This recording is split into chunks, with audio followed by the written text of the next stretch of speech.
નમસ્તે વિદ્યાર્થીઓ. હવે આપણે 4.2.1 વાળી થિયરી લઈએ, સ્થાન અને સ્થાનાંતર સદિશો. આગળ આપણે સ્થાન અને સ્થાનાંતર કોને કહેવાય એ સમજી ગયા છીએ, બરાબર ને? સ્થાન આપણે કેવી રીતે દર્શાવતા હતા? તો સ્થાન એ સાપેક્ષ છે, એટલે તમારે ગમે તે સંદર્ભ તરીકે લેવું પડે તો એની સાપેક્ષે સ્થાન દર્શાવાય, અને એના માટે આપણે યામ પદ્ધતિનો ઉપયોગ કરીએ છીએ. ત્રિપારિમાણિક યામ પદ્ધતિ અહીંયા લીધી છે. એનું છેદન બિંદુ એટલે આ ઉગમ બિંદુ, બરાબર? તો ઉગમ બિંદુની સાપેક્ષે આપણે પદાર્થનું સ્થાન દર્શાવીએ છીએ, બરાબર ને? જેમ કે અહીંયા આર પાસે કોઈ પદાર્થ છે પી, આ બિંદુ પાસે કોઈ પદાર્થ પી છે, બરાબર? અને એનું સ્થાન દર્શાવવું છે ઉગમ બિંદુની સાપેક્ષે. તો અહીંયા આ રીતે એક જોડતી રેખા દોરવાની અને છેડે આવું તીર બનાવવાનું, બરાબર? તો આ આપણે જે આ ઓ પી જે રેખાખંડ દોર્યો અને છેલ્લે તીર દોર્યું, એટલે આપણે આવી નિશાની કરી છે, આ ઓ પી. તો આ જે ઓપી છે એ શું કહેવાય? સ્થાન સદિશ. શું કહેવાય? સ્થાન સદિશ. કેમ કે સદિશ આપણે તીરની નિશાની વડે દર્શાવીએ છીએ, અને આ પીનું સ્થાન દર્શાવે છે, એટલા માટે એને શું કહેવાય? સ્થાન સદિશ, બરાબર? તો આ રીતે તીરની નિશાની વડે સ્થાન સદિશ દર્શાવી શકાય, અથવા સદિશ દર્શાવી શકાય, બરાબર? આને સદિશ દર્શાવ્યો કહેવાય, તીરની નિશાની, બરાબર? એમાં આ તીરનું શીર્ષ કહેવાય. શું કહેવાય આને? તીરનું શીર્ષ. અને આ જે છે એ તીરની પૂંછ, બરાબર? અંગ્રેજીમાં હેડ, ટેલ, બરાબર?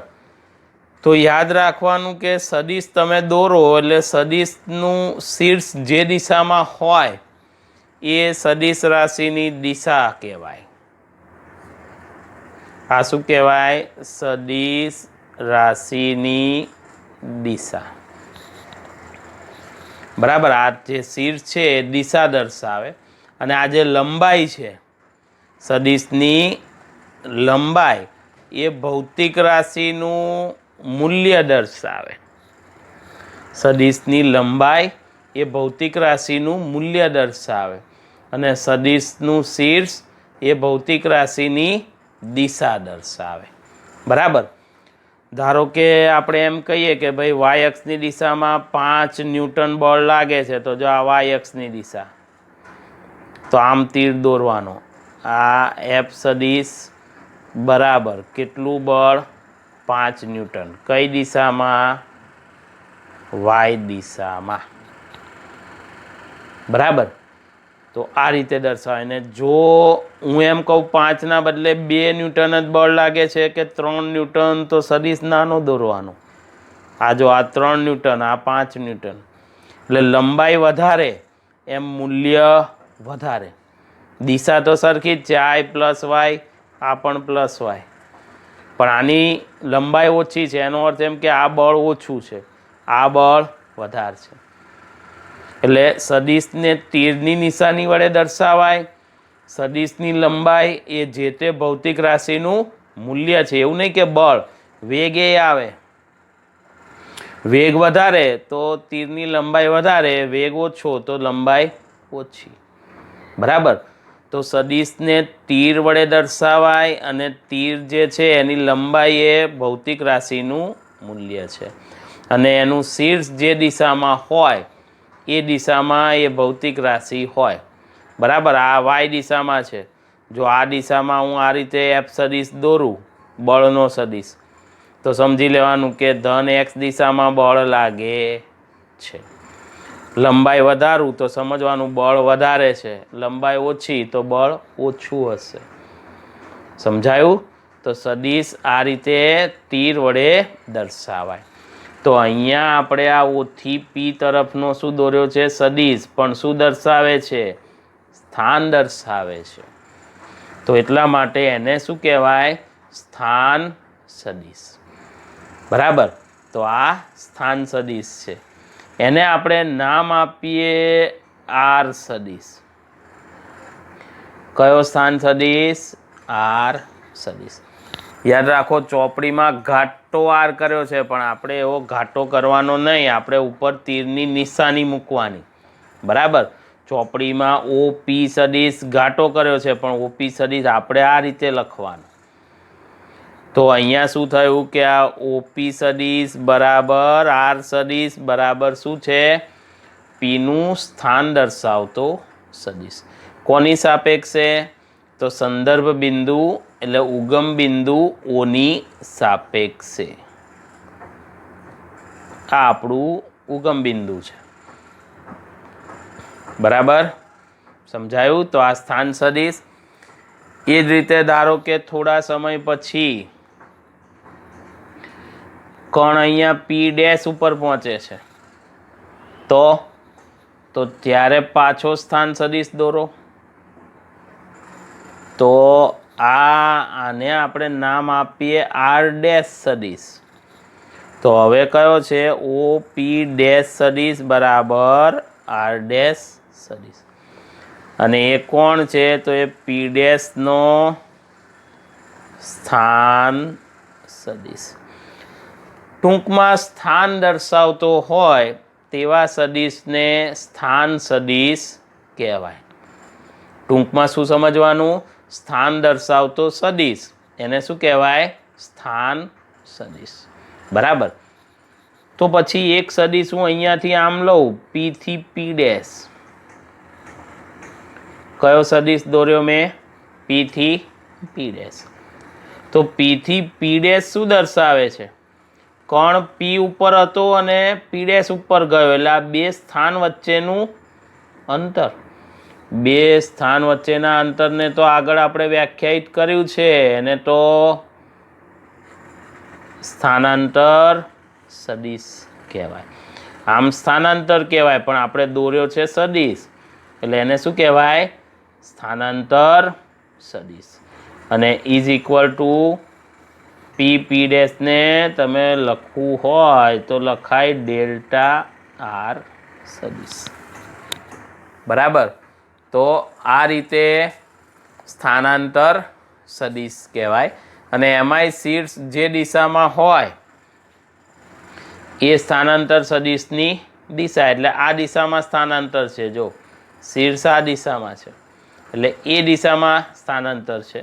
જો કણ પી ડેશ ઉપર પહેલાં હોત અને પછી પી ઉપર આવ્યો હોત તો આમ હોત આપણું સદિશ, આપણે આ રીતે દોર્યો હોત તો એ આપણો સ્થાનાંતર સદિશ ગણાત.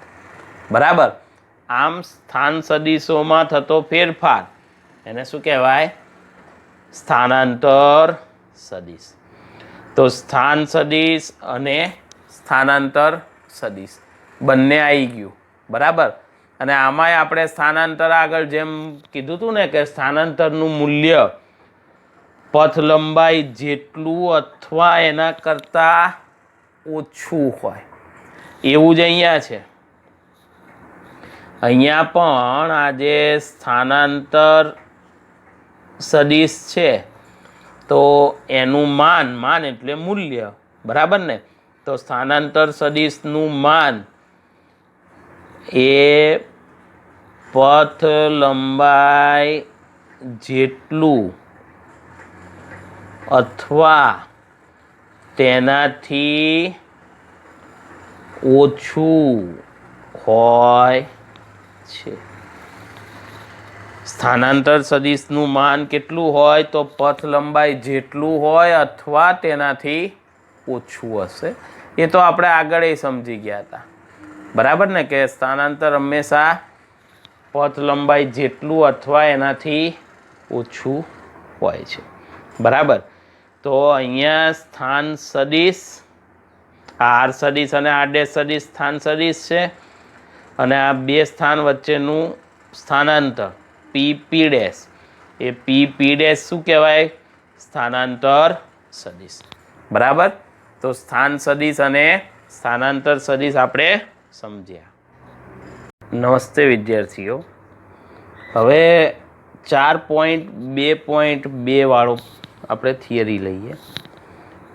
સદિશોની સમાનતા. એટલે પોઈન્ટ ઉપરથી જ ખબર પડી જાય આપણને, શબ્દો ઉપરથી, કે સદિશો કેવા સમાન હશે. તો કોને સમાન સદિશો કહેવાય? બરાબર. તો એવા સદિશો કે જેનું માન એટલે મૂલ્ય અને દિશા સમાન હોય. જે સદિશોના માન અને દિશા સમાન હોય તેવા સદિશોને સમાન સદિશો કહે છે. આવા સદિશોને શું કહેવાય? સમાન સદિશો. કે જેનું માન અને દિશા સમાન હોય. બરાબર. એને સમાન સદિશો કહેવાય.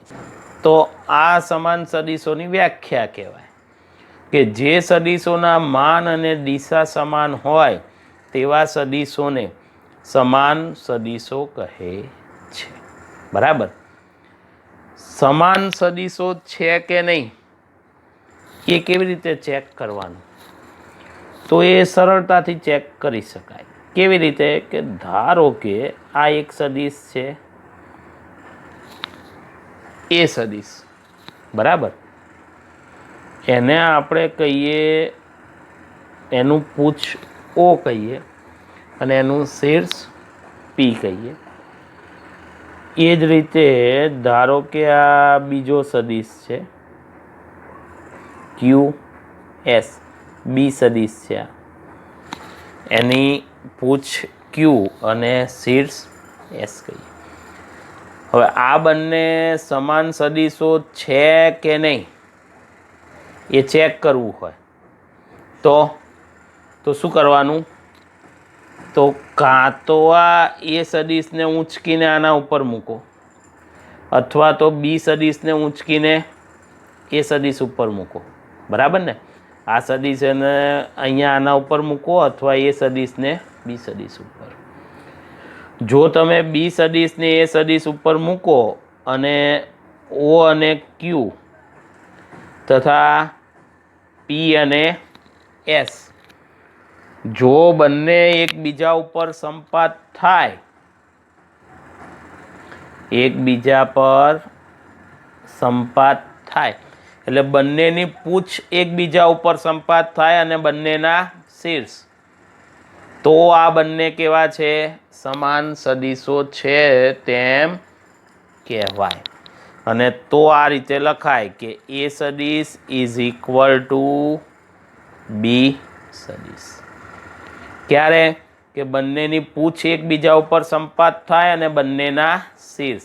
એટલે તમે આ બીને ઊંચકીને અહીંયા મૂકો તો તમારે શું થઈ જાય?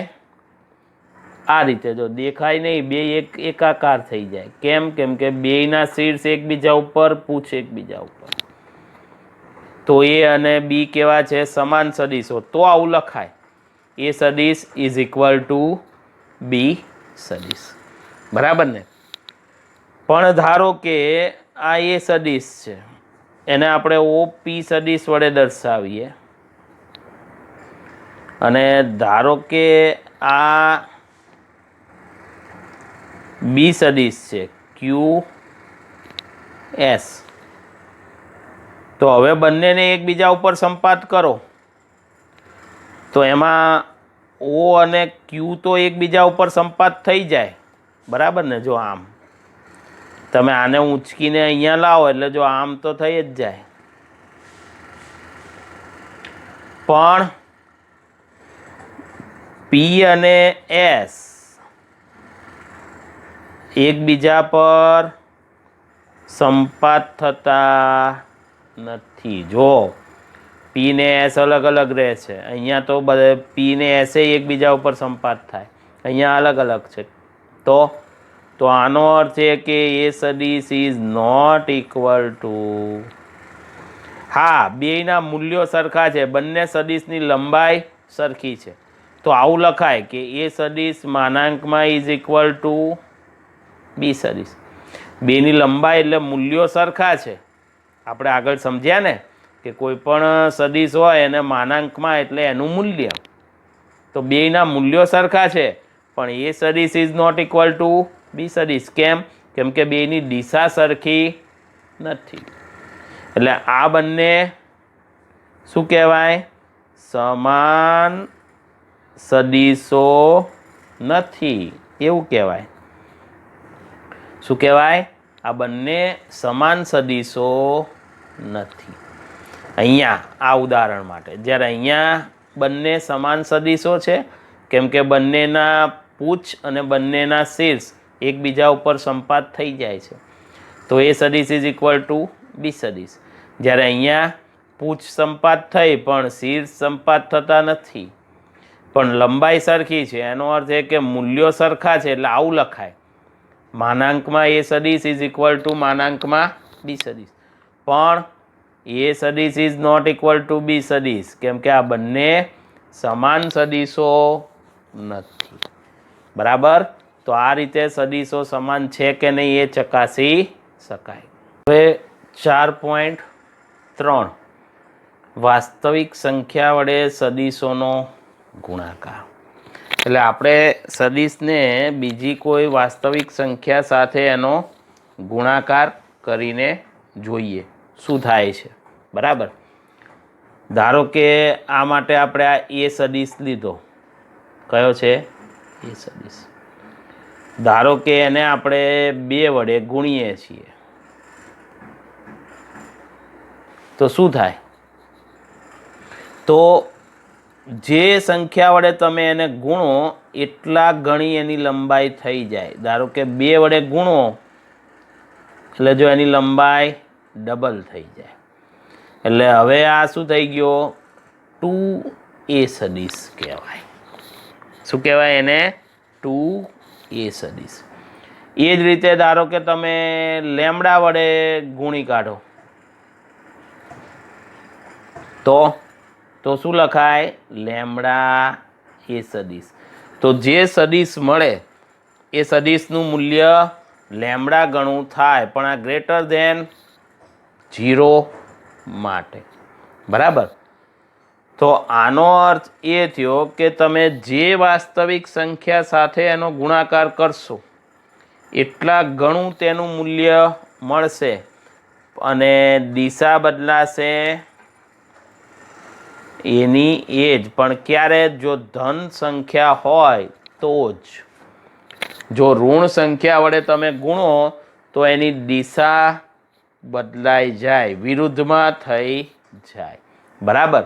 જેમ કે તમે માઇનસ લેમડા વડે ગુણો એટલે આ માઇનસ લેમડા એ સદિશ થાય, એટલે આ લેમડા ઇન્ટુ માઇનસ એ સદિશ થઈ ગયું ને. સમજાયું? એટલે ધારો કે જો એ સદિશ આ દિશામાં છે, બરાબર, અને એને હું -2 વડે ગુણું. કેટલા વડે? -2 વડે. તો પહેલાં તો એ સદિશ આ દિશામાં છે, તો આ દિશામાં કોણ હોય? આ માઇનસ એ સદિશ એની વિરુદ્ધ દિશામાં. અને 2 વડે ગુણ્યા તમે એટલે આ ડબલ, તો આ થઈ ગયો -2a સદિશ. સમજાયું? તો આ વાસ્તવિક સંખ્યા વડે સદિશનો ગુણાકાર, સદિશોનો. તો પહેલાં તો જે સંખ્યા હોય એટલા ગણો સદિશ થઈ જાય. જો ધન હોય તો દિશા એની એ જ રહે, પણ ઋણ હોય તો દિશા એની વિરુદ્ધ થઈ જાય.